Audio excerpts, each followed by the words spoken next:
વાલ એપીએમસીમાં ટેકાના ભાવે અત્યાર સુધી 49,830 ક્વિન્ટલ તુવેરની ખરીદી કરવામાં આવી હતી। ભરૂચ જિલ્લામાં તુવેરના મબલક પાકનું ઉત્પાદન થયું છે।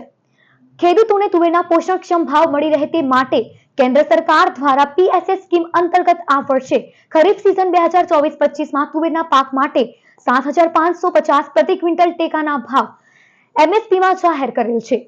જે સંદર્ભે ભરૂચ જિલ્લામાં એનસીસીએફ અને કોન્ટ્રોરાઇમ પ્રાઇવેટ કંપની લિમિટેડના માધ્યમથી એપીએમસી વાલિયા અને સરકાર દ્વારા બાંધવામાં આવેલ ટેકાના ભાવે તુવેરની ખરીદી શરૂ કરવામાં આવી છે।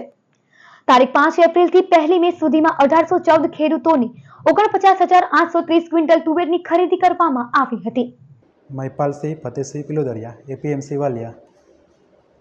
સરકારશ્રીની પીએસએસ યોજના હેઠળ તુવેરના ખરીદીના પ્રતિ ક્વિન્ટલ 7,550ના ભાવે તારીખ 1/5/2025થી તારીખ 1/5/2025 સુધી 1814 ખેડૂતોએ 49,830 ક્વિન્ટલ તુવેરની ખરીદી કરેલ છે, જેથી ખેડૂતોમાં આનંદની લાગણી પ્રસરી છે।